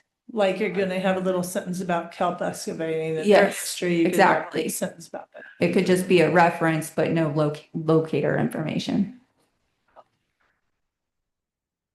Anything further? Not, the motion goes before you. All in favor, say aye. Aye. Any opposed? Motion is carried. Thank you. Could I? It's last. You said you printed 2,000. How long do they usually last? This latest batch, I printed 2,000, I think 2 years. Quite a long. Okay, so Pertner Park may be in construction and all that, and might be done within that 2-year time frame.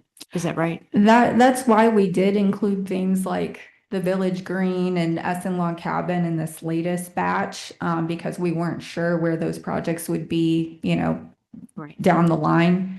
But that's where I think just making a reference to the park will hopefully be enough for this particular batch. Okay. Seeing how construction has gone on the Village Green, I would not be too optimistic about 2 years. The way things go Showing this. with the city, with the approval, I mean, don't hold your breath. Quick question. Is there anything on the website that has the location that people could find, or is there any thought about taking that away too? If you're really concerned about folks digging a little further? Commissioner Larson, there is a great deal of information about Pertner Park. The majority of it was part of the public input that we were required to do for the master plan. Again, that led to us, as I said, posting some no trespassing signs. But again, we'll work through it. I think Mr. Scott's point's well taken. We don't want regular visitors, but certainly we need to do what we needed to do to gain input on the master plan. Sure. And for the most part, after that, we'll take a look at what we can take down that isn't necessarily applicable any longer because the process is over. And we'll do our best to kind of keep it a guarded secret, but certainly one that we want people to get excited about at the right time. The secret park. Sounds good. Thank you. Have the buildings been removed that are going to be removed? Have the buildings at the park been removed that are going to be removed? So there's a couple of steps that are going to occur still this year and the beginning of next year. The first is we have a bit of a breach in the dam that we need to address, and we're working with a engineering company to address that, get some plans developed. And then secondly is the structures themselves. They all have to work their way through the Historic Preservation Commission before we can do anything. If we publicize it too much, we get people walking around and those buildings are already condemned and dangerous before they're removed. I don't think anybody should be on the property. Yeah. Anything more? No, thank you.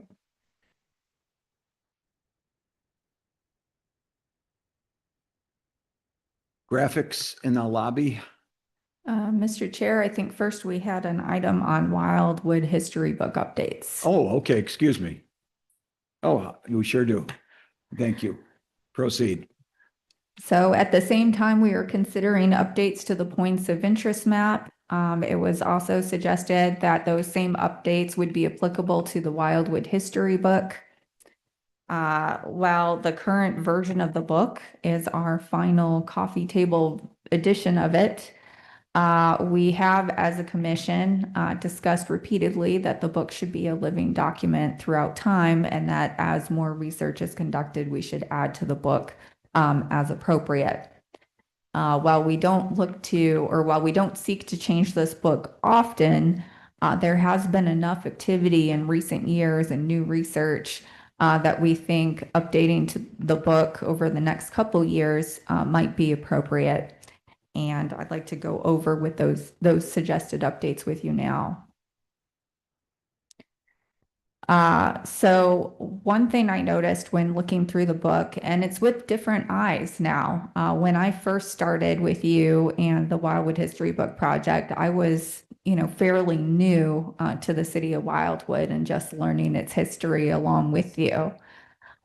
So some of the things that I can now look at with a critical eye today, I wasn't necessarily able to do a few years ago when we were publishing. And one of those items is that I noticed throughout the book, the historic communities are mentioned again and again, but there's not really a comprehensive history of each of them in the book. In fact, there were some details left out that I was surprised by. For example, the historic Glencoe has a pretty well-known association with the novel The Crisis by Winston Churchill. It's a famous American novel, not the Winston Churchill everyone thinks about. But some of the most prominent structures in Wildwood were featured in that book, and its location was set in historic Glencoe.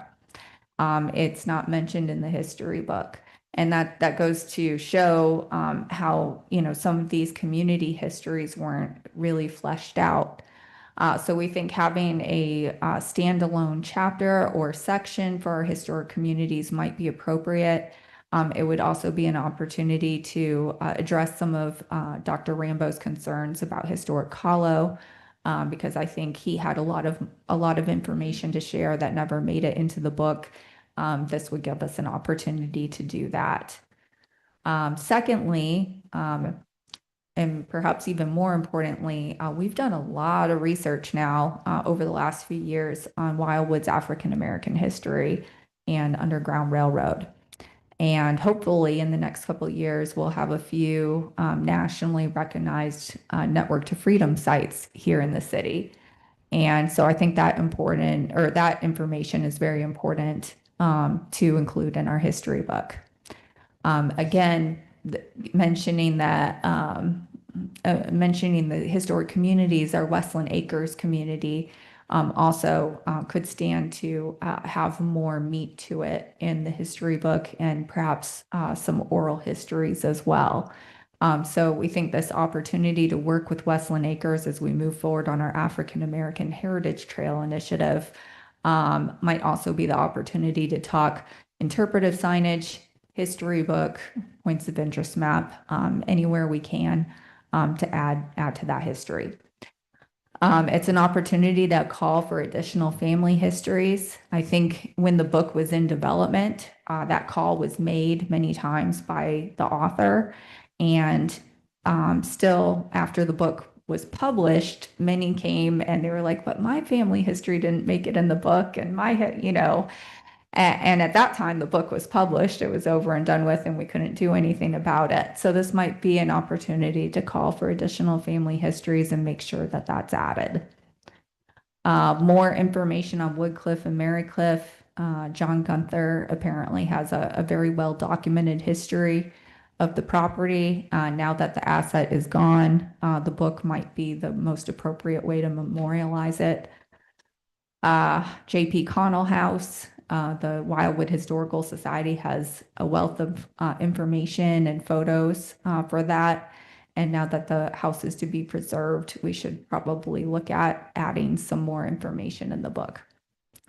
The Wild Horse Valley Association, Commissioner Schoenfeld has been working very hard to put together a history.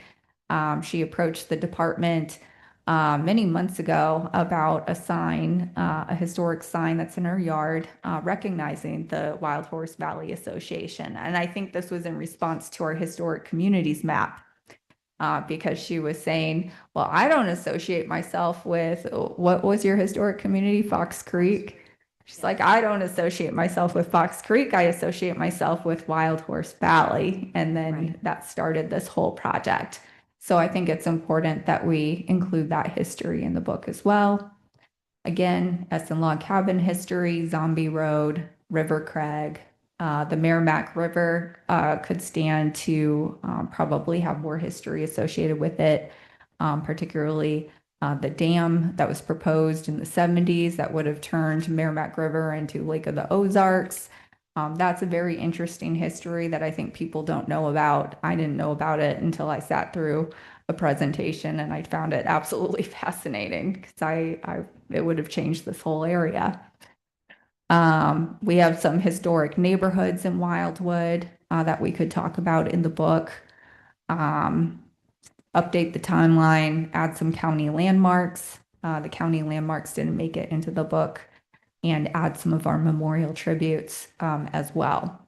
And finally, we talked about hyperlinking the index to make it easier for researchers to jump around and find different information as they research.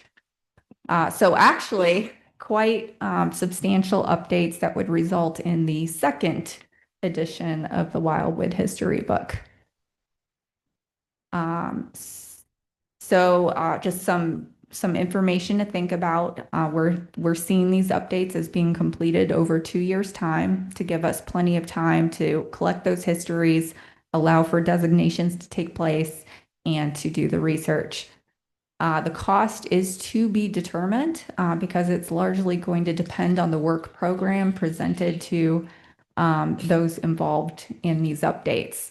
And so we'll have to do some investigation and get some cost proposals before I could bring that information back to you. But it will involve our graphic designer. It will involve Jill Von Gruben, our primary author, who will be collecting the research and making sure it all is in tone with the book. Other considerations we need to think about now that the book has been completed is how to maintain the current flow of it, how to keep it into one voice, because we certainly don't want to make it choppy because we're adding all this new information. We also want to minimize the need for reformatting of the book because substantial work was done into its graphic design. So we have to figure out how to creatively add this new content without messing with that too much. And then again, better engagement with the book through a hyperlinked index. So at this time, the department would respectfully request your discussion on this matter and your feedback. And if this commission endorses us to move forward on this work and at least continue this investigation, get those cost proposals and bring more information back to you, then we'd request that at this time. Thank you. Again, is there a motion that we consider reevaluating the book and looking to the future? Yeah. Chair, of course there is. I don't want to be first. You don't want to be first? Not for Someone everything. make the motion so we can discuss it. I'll make the motion that we Thank you, endorse the Steve. proposal. Thank you. Is there a second? Can I second? Good. Now, would someone else like to speak first? Bob, you're on. You made the motion. You Um, speak first. Well, I think we still need more information, obviously, like you said. The cost might be a factor for a lot of folks, and that's something that needs to be worked up. So it would seem like the cost is nominal, but I don't know enough about publishing and printing, and that's something probably needed. But I like the idea. I like the idea to make it an ongoing living document. Just as a point of reference, the cost of the book in terms of the payment to the primary author. Excuse me.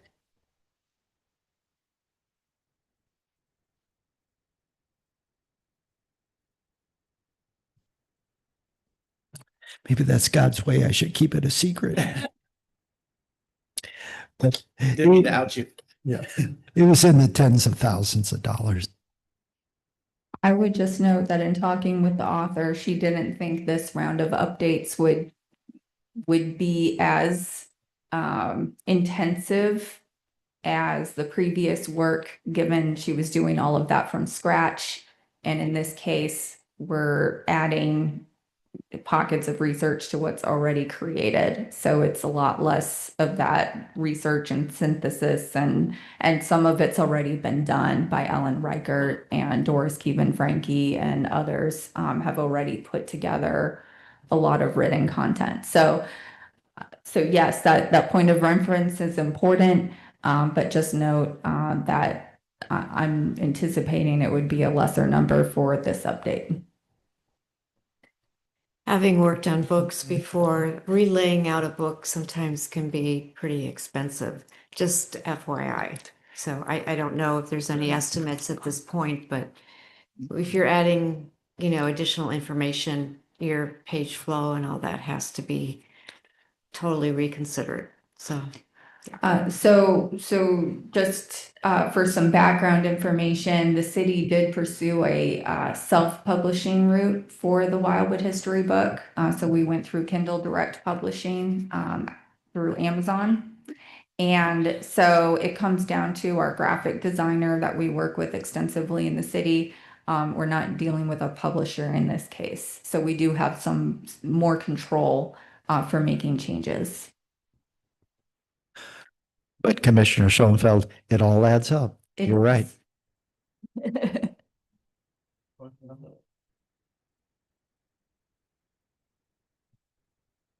Like second motion. Would they be coming up with a new book, or is it just supplements to the book as we have now? It would be additions to this book, and then we would basically call it the second edition. Okay. People buying a new book every 5 years. I don't see people buy, I would guess that most people who have bought the current version of the book will probably keep that book. There might be some diehards who come back and purchase the next edition, but it will be primarily to new buyers coming forward. Okay. Any other comments? Again, the motion goes before you. We're simply considering all of this and gathering data That's correct. and moving into the future. We're not adopting anything. We're not saying yes. We're just saying we're gathering data. All in favor, say aye. Aye. Any opposed? Thank you. Thank you. Motion carried.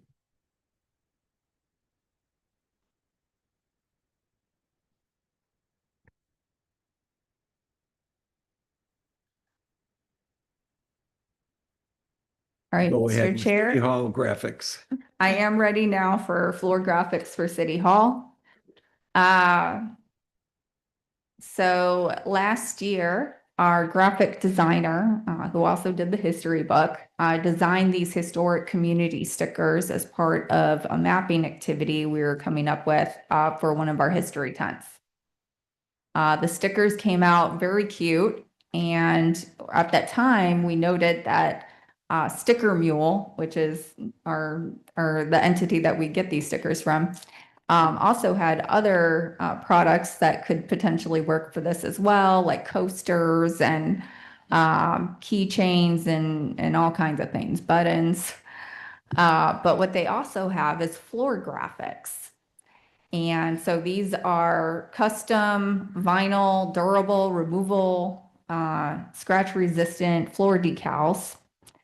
And what we're envisioning is placing the 11 historic communities as floor decals around the stairs on the lower level of City Hall, like out near the community room. And that way, when someone walks into City Hall, they immediately get acquainted with Wildwood's 11 historic communities. And, you know, we're all of a sudden that new history is combined with that older history. And you're kind of getting a sense of both when you're coming to the city. I'm not putting that very eloquently. We understood. But I think you understand where I'm coming from. We did. So 11 of these floor decals together will probably cost around $700, just so you know the cost attached to it. But I think it would be well worth the bang for the buck in terms of raising awareness about our historic communities in Wildwood to those that are coming to the city. So if this commission shares this vision, we would respectfully request it to endorse the project. And is this something that people could buy? Like if you have a concrete floor in your basement or something that you would could people purchase these themselves, or it's just gonna be something that you'll have for the city? Right now, we're thinking of it as something for the city, but that's certainly something we could consider. And I think Sticker Mule allows for something of that sort. Like, I think you can actually create your own little store through them and sell products, but I haven't investigated it too much. As we did give those stickers out at the celebration, you know, and people were interested in them. Sure. So someone might be interested in having one for their home or clubhouse or whatever, you know. Can we have a motion that we proceed with the purchase of, is it 11? I'll set a motion that we proceed with the stickers for the city and potentially looking into having them available for the public. Thank you. Is there a second? I like the idea. I'll second. It's been moved and seconded. Is there any further discussion, or are we allowing her to proceed? What's the thought on the placement? Symmetrical around the stairs, or do you put them sort of like the map shows them in where they were situated within the area? Honestly, as a next step, I was thinking I would print them out to scale on our big, large printer. And then maybe at the next Historic Preservation Commission meeting, we can all play with the placement Right. as part of our meeting. But yes, I haven't, you know, come to a thought as Okay. far as the placement yet. Yes, Bob. Thanks. What would happen to the placards that are in the dark aisles where the vending machines are? I thought I saw a bunch of them stuck on the walls. Would they stay where they are? Yes. We've discussed. Right. The department has discussed potentially upgrading the display case down there because we're starting to get too many items and awards and you know, other things that we need to display to fit in that one display case. So I think I think we can consider all of it as we make those decisions. Good. There's thoughts about it then. Just an FYI on these floor stickers, just want to be careful that you get what you think you're getting, because there are types that get scuffed around the edges, that you have scratch marks on where the paint fades, different things like that. So just you want to be careful with that. FYI. Budget wise, where are we? Are we way over what we have budgeted? You know, we don't see that. So we trust you guys that you're leading us in the right direction. Well, the city council will begin the review of mid-year budget as we make adjustments before we end the fiscal year. So it's part of what the responsibility of the Department of Planning and Parks is to see if we're on budget or close to budget, hopefully a little under budget. But when Robin and I talked about this, I thought it was something that we could accommodate this year. I'll know a little bit more as we get into September. And to Commissioner Schoenfeld's comment, I share that as well. And I think the best approach is if you endorse the program, we order one, we see how it works, and then go from there. Comments? Question goes before you. All in favor of the motion that we proceed with these graphics for the entryway of our building here? Say aye. Aye. Aye. Any opposed? Again, carried. Thank you. This is a nice group. Nobody is. said no all night.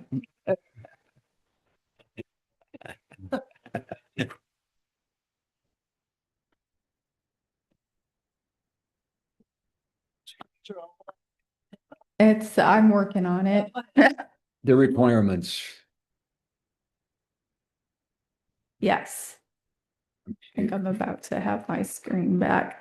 So, Mr. Chair, members of the board, we've already pretty much discussed what I plan to discuss as part of this haunted history promotion. However, I do have some ideas to propose. We have not gotten so far as to necessarily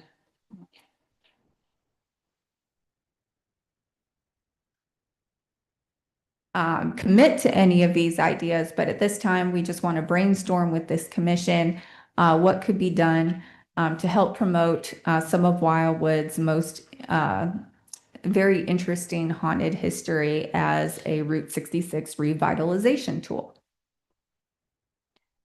So currently, the city does promote our haunted history in a few different ways.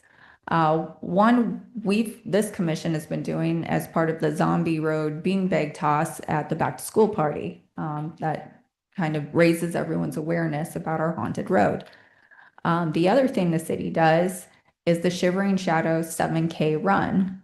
We leave at LaSalle Springs Middle School and we host this run on the Bluffview trail system, Zombie Road, Rock Hollow, the Friday before Halloween at night.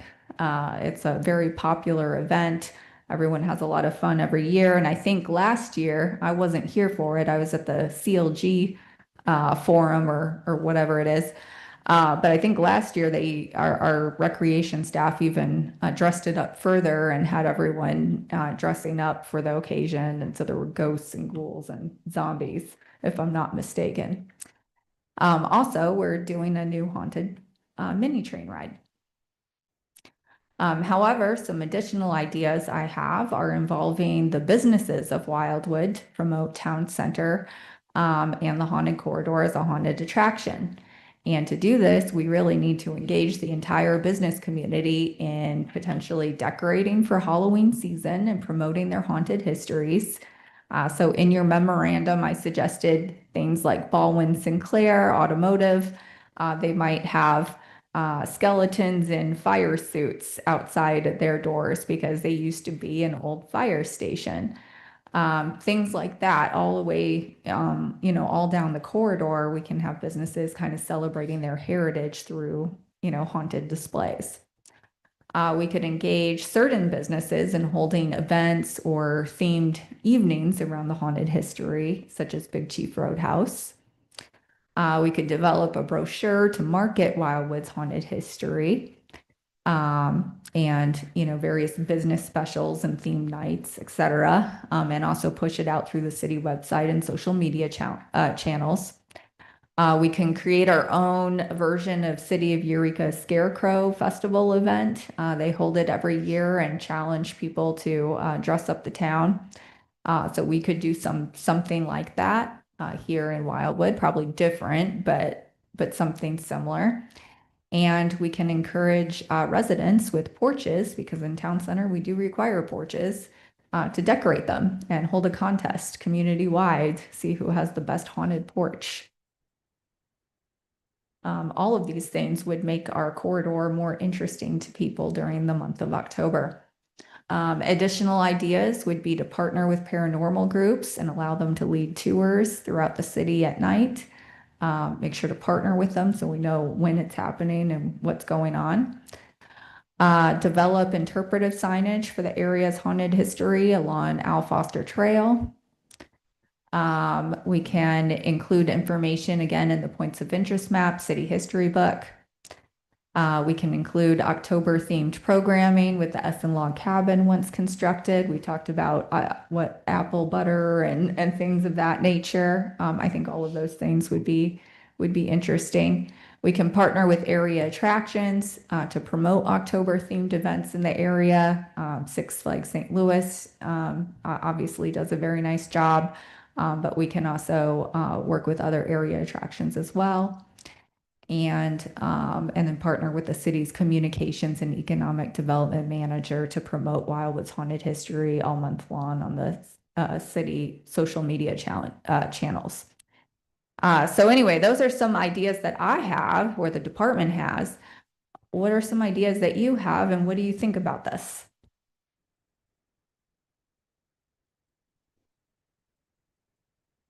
Yeah, I like it. I really like the idea. We talk so much about engagement with the community and our residents, getting them involved, but I love the idea of getting the business community involved. We've always been a fan of the Eureka Scarecrows down there, and I think the businesses that participate really enjoy doing that. So that's a great way to get the business community involved as well. I like the idea a lot.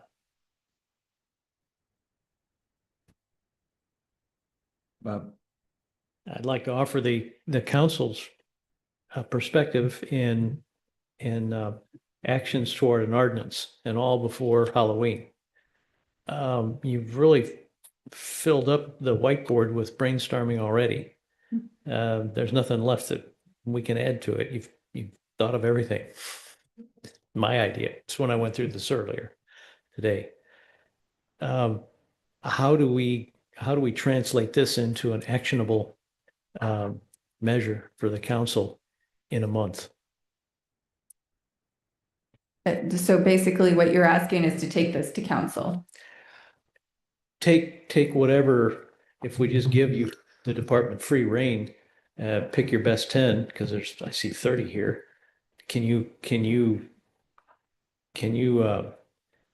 prepare 30 developments for the council to pick their favorite 10? What would be the scheme for what you envision as optimal approval of something to be able to get it in under the wire before Halloween?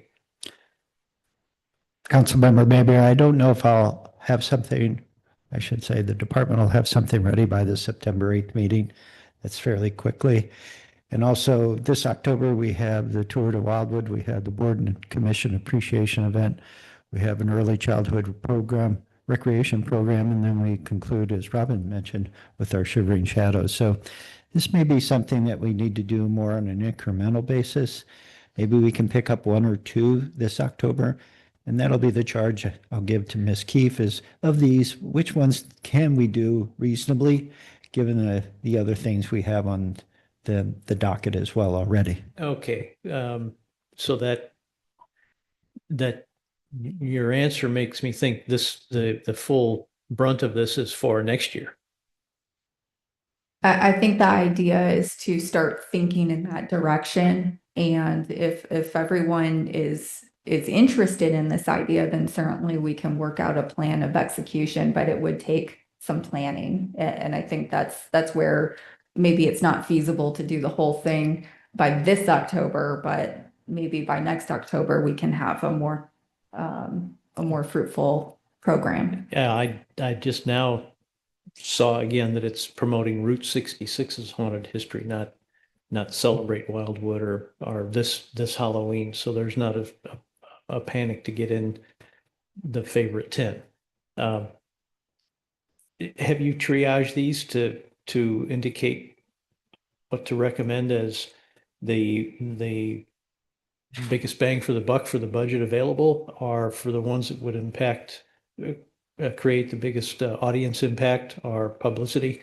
Just if you triaged them and prioritized them and said, these are no-brainers, we better do them because they are going to return a lot of attention, and advertisement for the city and engagement with the community. These are more expensive and more elaborate, but they're more sustainable year by year. That's just a way to be able to provide weight for them each. I would say the immediate things that I think would be most feasible would be to get with our communications and economic development manager and have some social media posts and content pushed out about Wildwood's haunted history this October. And I think we also have an opportunity in the Route 66 magazine to do kind of a highlight. At least I'll recommend this. Peggy Scott was at that Route 66 focus group meeting, and so she was excited kind of about the haunted history piece as well. So I think there's an opportunity to get it in the Route 66 magazine, a little highlight on Route 66's haunted history. So I think those are two immediate things that I could definitely say we could do this October. Otherwise, I'd have to look at the list and think about it a little more. Thanks. Final question. If you had a preference, would you prefer to be provided free rein and entertain and kibutz about the entire list, or have the commission rein it down to a focus on this front of advertisement or publicity, or that direction of public engagement? You like to just have a motion to run wild? If you endorse moving forward on promoting Wildwood's haunted history, then I think if you gave the department the discretion, we can meet with the appropriate personnel and see what's most feasible from that list to do, and bring back updates to you at future meetings for discussion. But certainly if you have any feedback about what you think would be, the biggest bang for our buck and where we should concentrate our focus, I'd love to hear that now. And with next year. Is there anyone inclined to make that motion? Hell, I will. Yes, Bob. Motion that they're provided free rein to examine and explore and put into practice those that are most implementable this Halloween, knowing there's always a next Halloween. Perfect. Thank you. Is there a second? I'll second. It's been moved and seconded. Is there any further discussion? I was just gonna mention, since next year is the history of Route 66, to me, next October would make perfect sense for going with all this, not having to feel rushed to do it this October. Maybe a couple things this October. Yes, and welcome. Speak because I'm not supposed to be here. But it's okay. Certainly. I know it's. Is your microphone on? Yes. See. I know it's such a cool thing, and there is a paranormal thing in Wildwood, and it terrifies me. So I have to say no. But I know it's gonna really promote Wildwood, but there really is a spiritual world, and I grew up here, and I have to say no. Don't stir the pot. Against kind of my faith. If I could say something, so Any other, excuse me, Yeah, sure. Diane? This is a long list, and I think they're great ideas. But at the same time, I am concerned about the amount and a time frame. So I think execution at a pace would be, and kind of seeing how things go, and if this is something that's going to take off or not, based on, what you perhaps determine is the priority of introducing these ideas, and just seeing how it goes. I think that would be, you know, it just makes sense to me to do it that way. I don't know if, if that's works for you, but. To be clear, it was a brainstorm list, not a Right. let's go list. Yeah, yeah. So, and I love the idea of the Route 66 and tying that in, and then also tying in the history of zombie, because I mean that is, that's putting us forward in terms of history, and the other things are a lot of fun. Bob? Yes, thanks. You asked for feedback and suggestions. I immediately thought anything has to do with the kids, because the kids will draw in the parents that have to drag the kids over to that feature. So kids coupled with easily implementable, not a whole lot of money for this year, then a learning curve or an experience curve from what occurs for this Halloween will help the focus and the attention on next year for the more expensive, more elaborate, more Route 66 oriented items. Just feedback. Having heard some feedback from the commission, the motion goes before you. Again, it's a motion that indicates a desire for more information and some planning from you guys. And we recognize that. We're not looking for something specific. So the motion goes before you. All in favor, say aye. Aye. Aye. Any opposed? You ruined my record. Thank you. The motion is carried Thank you. with discretion.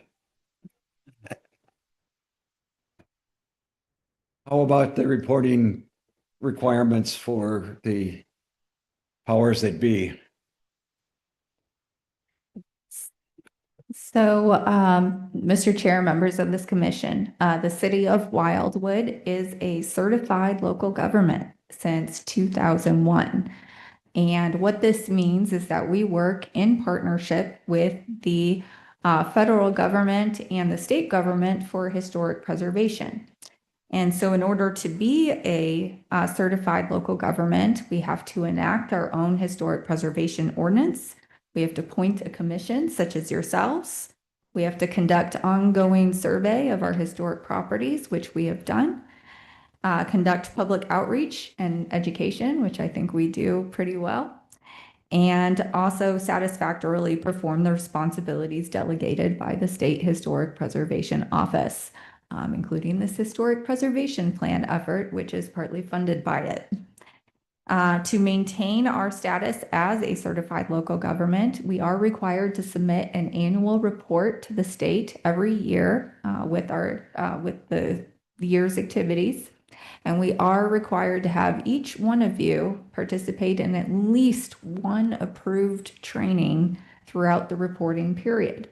Some of you are overachievers. Some of you I have to chase after every so often. I'm going to figure that out over the next couple of weeks and probably send out some emails. Luckily, we are members of the National Alliance of Preservation Commissions. There's lots of recordings that are available to us for this training anytime we wish to watch them. So if you are outstanding on your training requirement, I will be directing you to some of those recordings, and I would ask that you watch them before the end of September, because that's when the reporting period does end.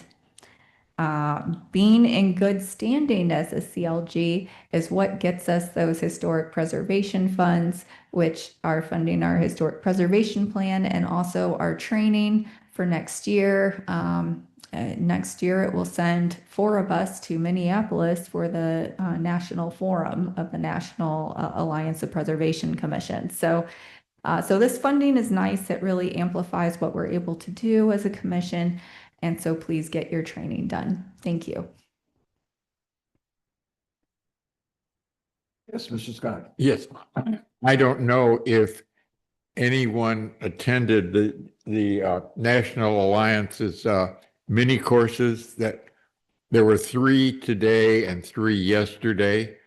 I did, mainly because I also get continuing education credits for my architectural registration, and I didn't have to pay for it. So it's very nice, but it was interesting. It was good until halfway through the second one today, my power went out, so I lost that. But there are recordings. I think this one is it's interesting, and I don't know how much it'll apply to us. Most of these were big cities with big staffs and large historical districts. But I do think we need to look at how we can make this work and adjust it to us. I think the one about conservation districts, was the last complete one I saw today was interesting, and I'd like to find out more of how that could work for us. So I just recommend getting these. If Robin can get us the links to these recordings to listen to them or watch them, I recommend it, and they're an hour and a half long, but that's what it takes. So Thank you. Yeah, I too have watched several of them, and they're always interesting, and I always think, why am I doing this? And then when I get into it, I learn so much that I didn't even know I didn't know. So it's very worthwhile.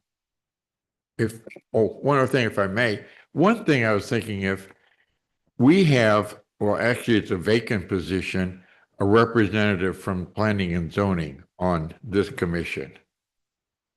Should we not have a representative on their going to on their committee, the planning and zoning?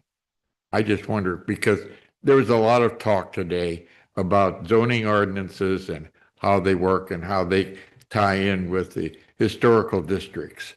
So I just wonder, should we think about that? Yeah, I think we talked to the mayor about that, probably. If that's what we think we want to do. All right. Is there any other business?